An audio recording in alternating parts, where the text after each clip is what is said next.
Hablábamos de esto de que historia ya no estaba en primera. Sí. ¿Qué piensan ustedes de ese recorte que se... Primero hiciste otra pregunta. Hablé de ¿Cuáles habían tenido mayor accesibilidad? Sí, ustedes, ¿con qué temáticas habían tenido?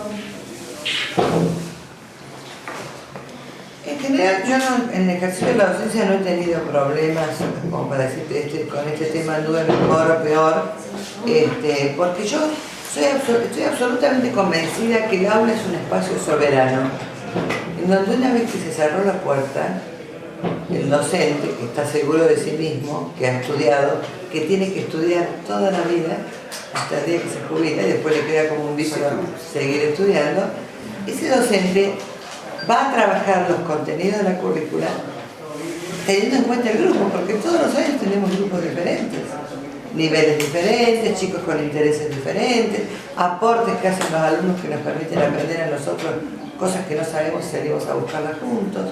Así que en ese sentido no he tenido problemas, pero nunca me he atado a la currícula, jamás. La currícula la hacen desde escritorio, donde por lo general esas personas nunca ejercieron la docencia. Así que por lo general, bueno, vos haces tus planes, planificas todo, pero después uno vuela. Sí, y según las escuelas también, porque por ejemplo, en una de las escuelas del Colegio Salvador Corazón, que tenía suerte de tener una profesora de geografía, antes o después de mi hora, entonces ella me dejaba un tema y yo seguía con eso, lo rellenaba al cuadro y enganchábamos y verdaderamente hacíamos ciencias sociales y los chicos entendían una materia y la otra. En otros casos, lo importante de todo esto es el no atarse al currículum, como dice ella. La currícula te constriñe y te dice, tienes que hacer esto, esto, esto. Lo importante no es terminar con lo que dice la currícula, sino que el alumno aprenda y darle los elementos o las herramientas necesarias para que ese chico le quede el interés por seguir investigando, seguir conociendo. Y decirle que Internet no es la ciencia infusa y que tiene que leerlo. Cuando le hacen sacar de Internet, saber de qué autor es fundamental, leerlo, entender lo que dice, no que me trajo una carpeta altísima, tiene un 10, no sabe ni siquiera lo que tiene adentro. Pero por favor, si eso es terrible, o sea, enseñarles a los chicos a ser honestos consigo mismos, que es, sí, yo me presento una carpeta, total la profesora no me lo lee. No es así. ¿Yo qué aprendí? Nada. Cortar y pegar, nada más. Entonces, enseñemos si vamos a investigar cuál es la problemática, como decíamos recién, a qué queremos llegar, cuáles serían en el contexto que lo vamos a ubicar, ¿no es cierto?, al problema. Porque como dijo recién Suzuki, el problema es ubicarlos en el lugar, en la época que se vivió. Cosas que hoy parecen aberrantes, en su época eran normales. Entonces tenemos que ubicarlos en la época y hacerlos viajar a ellos mentalmente a esa época y no juzgarlos desde la actualidad. ¿Ustedes creen o si creen de qué manera es posible desarrollar desde la historia un pensamiento crítico en el alumno? Yo personalmente he trabajado el último tiempo con un libro que se llama La Argentina, una historia para pensar, editorial Campelú, de Rins y Winter. Y a mí me gusta mucho porque de cháchara no tiene mucho, pero tiene mucha documentación. Entonces el chico puede acceder a situaciones históricas leyendo verdades en documentos de la época. A ver, un ejemplo. Desde niño se nos contó la historia de que Sarmiento era el mejor alumno, que nunca faltó a clase porque su avidez por el saber, que sin duda lo tuvo hasta el final, y la confianza ciega en que la educación haría un pueblo grande,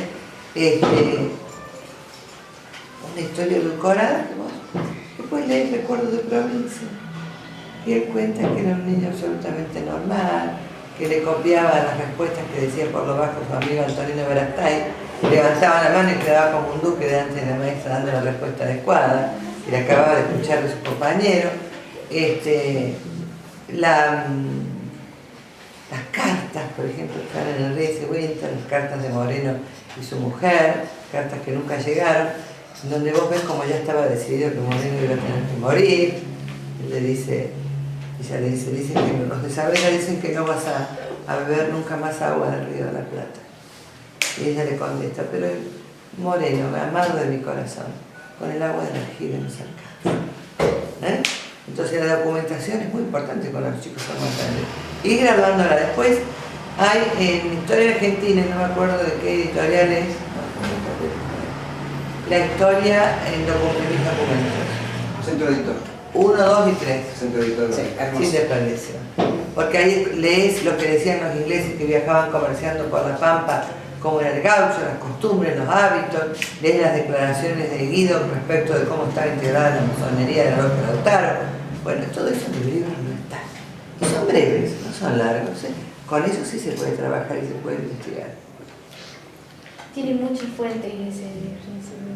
Es fantástico. Sí, presenta. No, y aparte la presenta a la Además, historia argentina en todos claro, los ámbitos, todos los ámbitos, en lo cultural, en lo económico, en lo exterior. Entonces es sumamente completa y se va relacionando una cosa con la otra. O sea, es un libro gordo, pero sirve para por lo menos para 2 años. sí. Es muy bueno ese libro. Y con respecto a los documentos, cuando vos lees los textos que se escribían, las cartas que se escribían, cómo presentaban a la, por ejemplo, cuando quieras estudiar, explicar el 25 de mayo, es tan lindo porque te muestran los escritores ingleses, los viajeros, cómo era el Buenos Aires. El acta del cabildo, que no tiene nada que ver con lo que dicen los libros. Ahí en Historia y mis documentos están las actas del cabildo del 22 y del 25. Porque son unos trabajos hermosísimos. Dicen la verdad.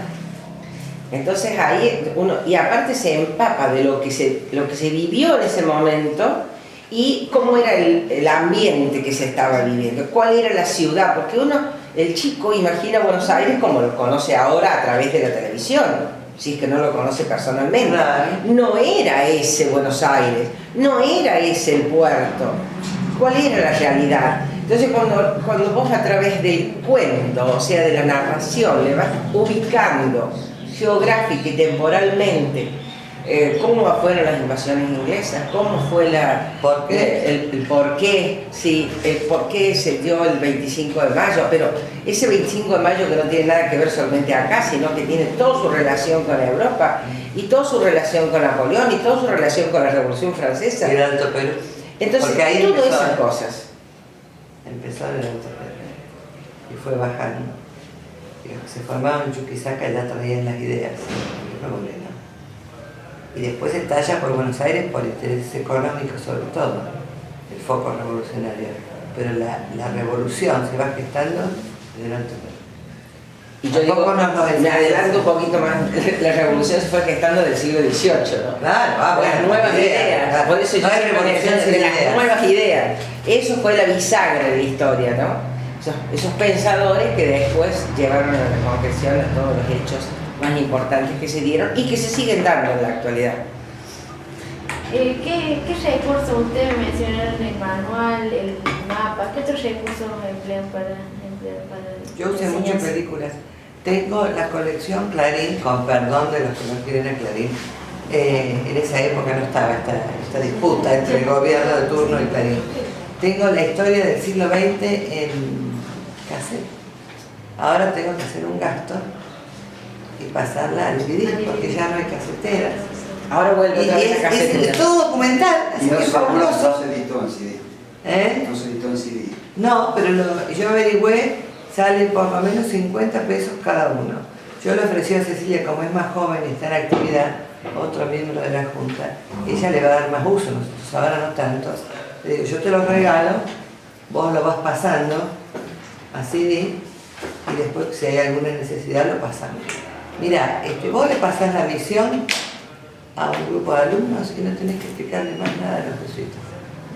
2 o 3 cositas, por ejemplo. Un documental, lo mismo. Yo tengo los discursos de Uriburu grabados en cassette, de Uriburu a Alfonsín. Entonces pasamos por los discursos de todos. pasamos por los discursos de Perón, los discursos de Eva, los Las discursos voces de nuestros hijos. de Alfredo Palacios, que ya no se edita más.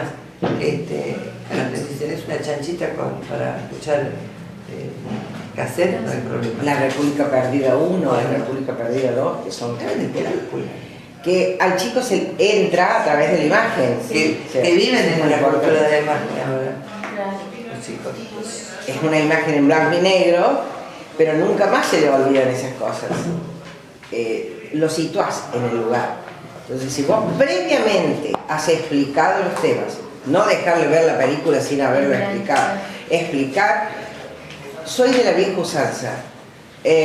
Utilizo mucho la tiza, ahora no es la tiza, sino Bueno, pero nosotros no teníamos eso. Bueno, Quizás yo modernos, utilizaba la tiza. Para mí los cuadros son fundamentales. Los mapas, pasar películas, pero previamente haber explicado, Sí. porque los profesores de ahora dicen que tienen que, ¿saben los chicos anteriormente? No, uno tiene que darle el contexto, ubicarlo y después recién pasar películas, hacer todo, No, hacer para perder relación. tiempo. Hacía también, otra forma era un juicio, por ejemplo, Rosas. Quiénes eran los opositores, quiénes eran los que estaban a favor de Rosas. Entonces hacer leer libros y libros para que los chicos, entonces armaban unas trifulcas tremendas para saber quiénes eran. Más adelante también hacer videos, por ejemplo, tenían que hacer videos de algunos temas que les tocaban, de la época de los reyes de Europa, y tenían que hacer los videos y después se reían ellas mismas porque habían hecho los videos donde salía la reina Isabel de Inglaterra y estaba atrás el cuadro de Perón. Le digo, por favor, saquen ese ubíquenlo cuadro ahí. así. Le digo, por favor. Bueno, ¿quién te dice? El Por ahí. claro. O cuando se hacían las invasiones inglesas en una laguna, en no sé qué campo de una de las chicas, con unos botecitos, bueno, era toda imaginación, ¿no es cierto? Pero se habían buscado la ropa y todo, pero después el cuadro de Perón. No, chicos, por favor, ubíquense en eso. Entonces, todas esas cosas que los hacen pensar a los chicos, y hay diferentes formas.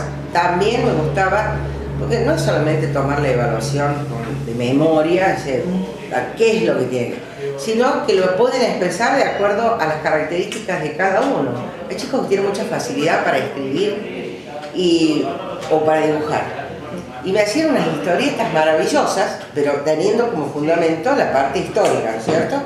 Entonces cada uno creaba personajes diferentes, con viñetas, con lo que tenían que decir. Entonces no es que siempre lo hacía así, pero son formas diferentes para ir y también utilizaba, fíjense que los chicos de ahora que son tan rápidos, algunos, que son los famosos chicos cristal, los chicos índigo, y bueno, a esos chicos hay que tenerlos en permanente actividad, y lo mejor, por lo menos conmigo me resultó muy, muy útil, ponerlos a trabajar con sus compañeros que les cuesta más. Entonces, un poco el sistema lancasteriano, ¿no? De que, ¿ah? El sistema lancasteriano que trae Rivadavia, o sea, los más capaces que enseñan a los que les cuesta más. Los más capaces eran monitores de compañeros con problemas. Eran los monitores. Entonces, esto me dio muchos resultados, porque los chicos no se aburren, están explicando, posiblemente le entendían a él o a ella más que a mí. Entonces después tenía... Otra cosa que no hay que perder de vista es la especificidad de la ciencia, pero al mismo tiempo sus relaciones con otros aspectos del saber. Por ejemplo, la literatura argentina es una literatura de compromiso, en donde cada uno de los escritores, de las etapas por las que fuimos pasando, siempre ha tenido en el fondo que ver con la historia que vivíamos. Entonces, de pronto, una poesía te sirve a vos como disparador para que aprendan una parte de la historia. Bueno. Lees El Matadero, no sé si se acuerdan, El Matadero de Esteban Echeverría, y con eso 3, 4 lecturas de cualquier documento ya más o menos pintan cómo vería Rosas.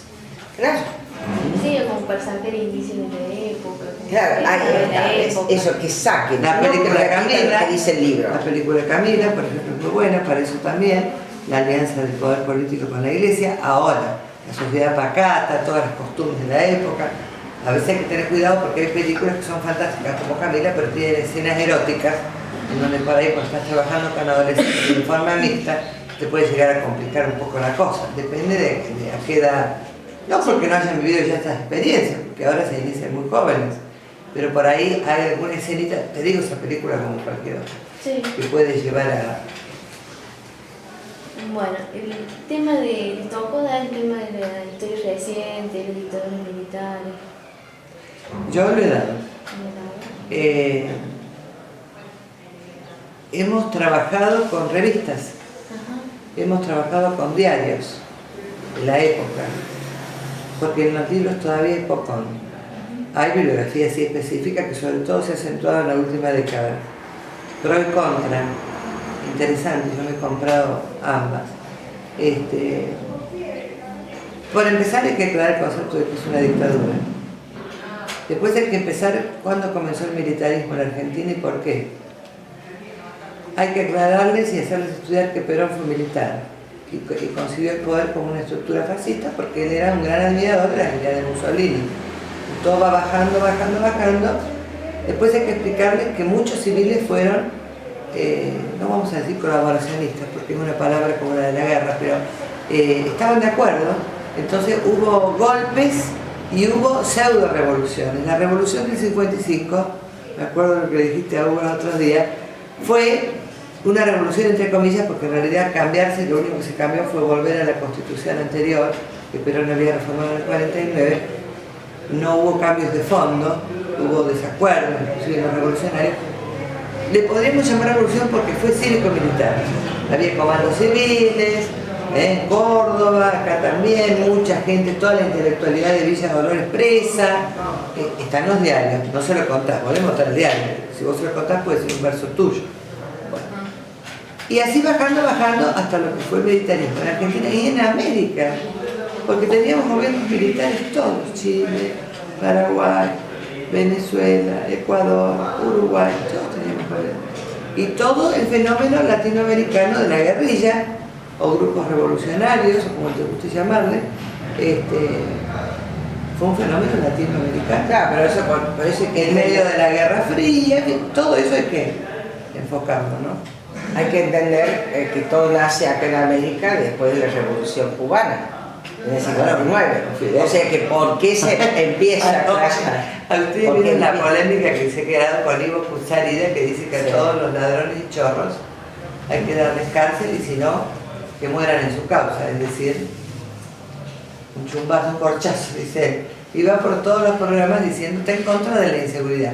Que en Buenos Aires, nosotros acá vivimos en un paraíso terrenal, pero en Buenos Aires yo no conozco una familia que no haya tenido un asalto tremendo o lo que es peor, una muerte. Entonces él ha salido a hablar de esto y como es él dice yo soy un antediluviano, soy una fiera del desierto, no sé qué, habla con un lenguaje muy duro.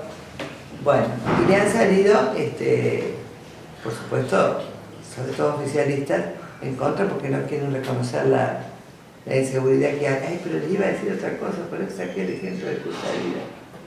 por la forma en que lo tratan.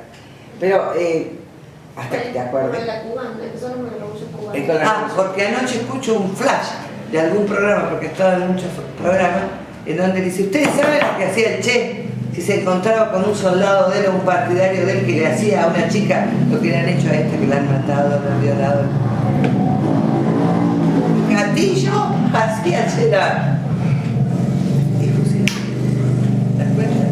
Entonces hay que ver todo eso, ¿no? Hay que ver que el Che no es lo mismo que Fidel, que el Che tenía un ideal diferente, primero en Angola, después bajando por América.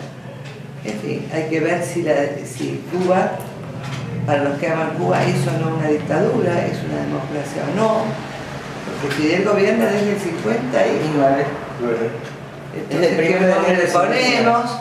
Hay que ver un país como el hermano Chile, que está dividido al medio, tenéis los pinochetistas por un lado, los antipinochetistas por el otro. El otro día leía la carta de despedida de Salvador Allende, antes de suicidarse, es altamente conmovedor. Pero yo, como soy vieja, yo me acuerdo de lo que se estaba viviendo cuando él llega al gobierno democráticamente, lo que empezaron a pasar los chilenos. fue fácil. Bueno, lo mismo que pasamos nosotros con Ilia. No, pero ellos empezaron con el tema de racionamiento, acordate las sí, colas. sí, Yo sí, tengo sí, acá sí. la No, retina, eso como sí. decía, pero llevo en mi retina. No, es cierto. Los razonamientos. Bueno, hicieron una Ahora, economía ¿por qué comunista como tantos Cuba? golpes de Estado a presidentes civiles? Porque no contaban con el apoyo de las Fuerzas Armadas y de otros civiles, muchos, que también conspiraban. Y porque hemos sido complacientes. Yo tenía 17 años, creo, cuando cayó Ilia, y lo vi por televisión. Y yo no vi una manifestación de civiles, ni siquiera del Partido Radical. No, los mismos lo voltearon. Y después se No lo volteaban los mismos, pero No, los mismos veíamos pidieron. pasar la vida por televisión. Hoy estaba uno, mañana estaba otro. Hoy estaba uno, mañana estaba Bueno, pero todo eso era una política liderada por Estados Unidos, la famosa política de la seguridad nacional. pero con Lidia no. Con Frondizi sí. Pero escúchame, eso empezó en el 59. Frondizi sí. Eso empezó en el Porque 59. vino Barticó, Asunción. Bueno, Bueno, ya... usted ponga límite porque nosotros estamos. Bueno, y ya a modo de cierre, y dándole lugar a la subjetividad de ustedes, ¿qué es para ustedes la historia? Y más tarde te lo digo, la maestra de la vida. Sí, para mí es la maestra. Y yo digo que cuando me inicié, o sea, para empezar a estudiar, me habían dado una orientación vocacional 3 carreras. Medicina, abogacía e historia. Yo empecé por medicina porque según yo estaba totalmente metida en la medicina, me encantó, pero tuve una semana y la matemática me frenó totalmente. Abogacía nunca me gustó, a pesar que ahora preparo para el ingreso a la abogacía, pero nunca me gustó. Dije historia, pero lo tomé como, siempre me gustó la historia, pero no una cosa que yo la acababa. Creo que si de volver a nacer sería profesora de historia, pero porque amo lo que hago. Y eso es lo que yo digo Yo que es una también. verdadera vocación. Tengo un mambo con la historia. Amo la historia y mirá la edad que tengo, 64 años, y sigo dando clases y sigo generando cosas dentro de la educación. Trabajamos en esto absolutamente. Porque amamos. Esto es totalmente gratis y trabajamos y ponemos Damos plata. charlas, conferencias, escribimos, Felices nunca tenemos nosotros. nada para publicar. Felices nosotros de trabajar Pobre publicación. en algo gratis. Eso es vocación. Y no lo considero, en mi caso, y ella tampoco, un trabajo que te pese. No, la verdad que lo podrías hacer durante 24 horas y no te pesa. O sea, para nosotros es un Y placer. si no te voy a mostrar el desorden, pero hay cajas y cajas de artículos. Que tengo una amiga que todo lo que le interesa lo recorta y no tiene tiempo de ordenarlo en carpeta, se pone cajas, trae para acá. Los otros días pensaba, el año pasado cuando fue elegido Papa Francisco, yo no he guardado más que 1 o 2 cosas. Y es un hecho histórico para la humanidad y para América. Yo lo tengo. Y para Argentina, y no te cuento las cosas que dicen, ¿no? Porque yo guardo, soy rata de biblioteca. Comprado unos libros, Claro, claro, claro. no he guardado todos los Pero libros. guardo los diarios porque son Tengo las fundamentales. cartas de Perón a los revistas. montoneros en la revista 7 días. Cuando Perón todavía no había vuelto a América. Tengo la guerra de las Malvinas a Hay través que de las guardar eso, revistas. pero claro, Entonces claro, los chicos claro. ven las revistas de ese momento.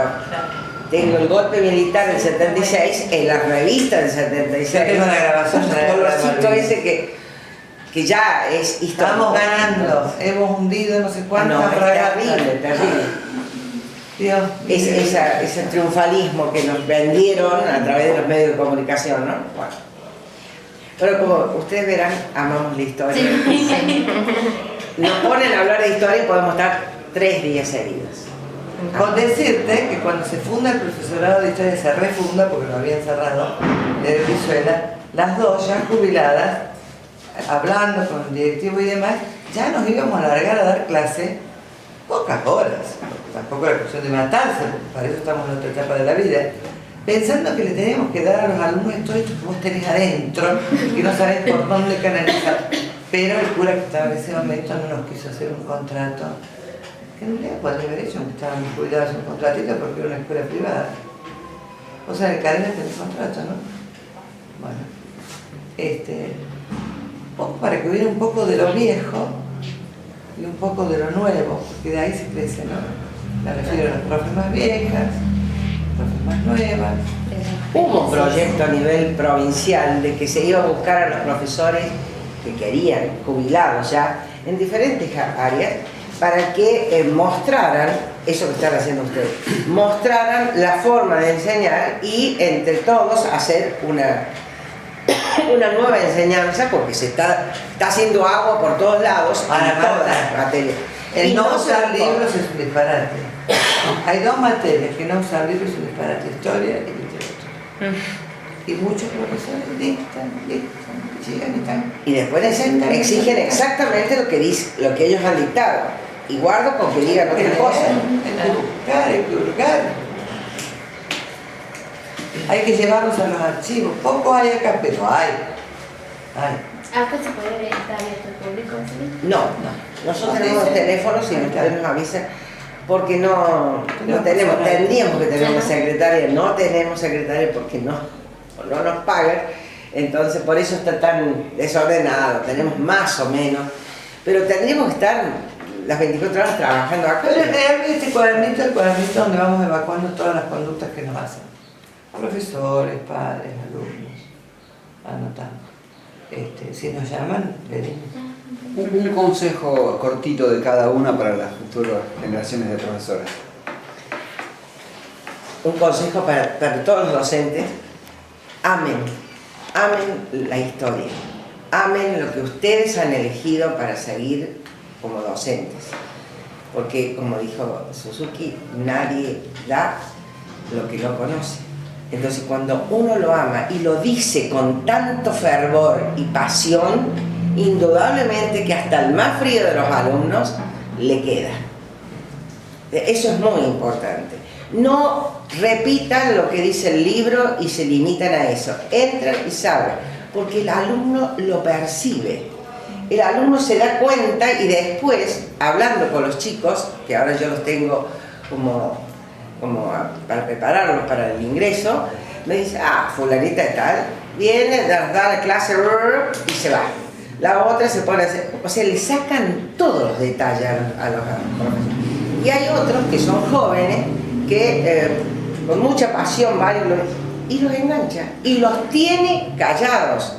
¿Por qué? Porque cuando uno lo hace con verdadero amor, los chicos solos se van a cambiar. Los chicos han cambiado también porque la sociedad ha cambiado. Sí, pero los podés mantener.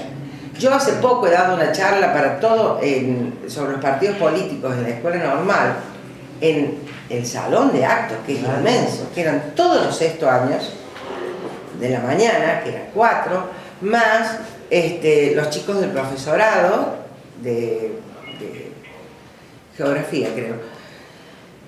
En un silencio absoluto, y según yo había programado para 45 minutos y empezaron las preguntas y qué sé yo, estuve 1 hora y media hablando y ningún problema, y se mantuvo el silencio, y estamos hablando de chicos de ahora, o sea, cuando hay interés el chico se calla, y estoy hablando de adolescentes de 6º año que están con otra cosa en la cabeza, ¿no? Ya los profesores, futuros profesores no tanto.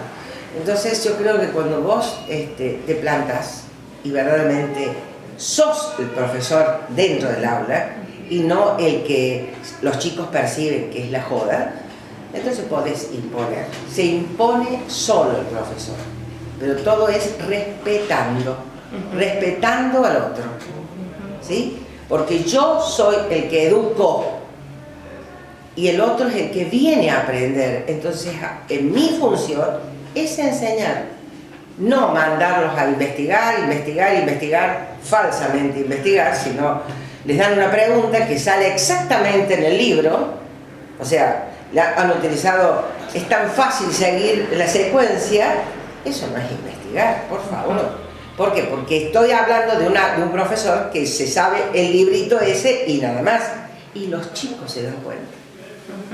Porque los mismos chicos, hay muchos chicos que van e investigan en otro lado y le dicen al profesor y el profesor dice, no, a ver, déjalo hablar al otro, porque se da cuenta que el chico trae otro conocimiento. Y hay chicos muy vivos que le toman el tiempo al profesor. Y también hay que tener como humildad y decir, mira, esto no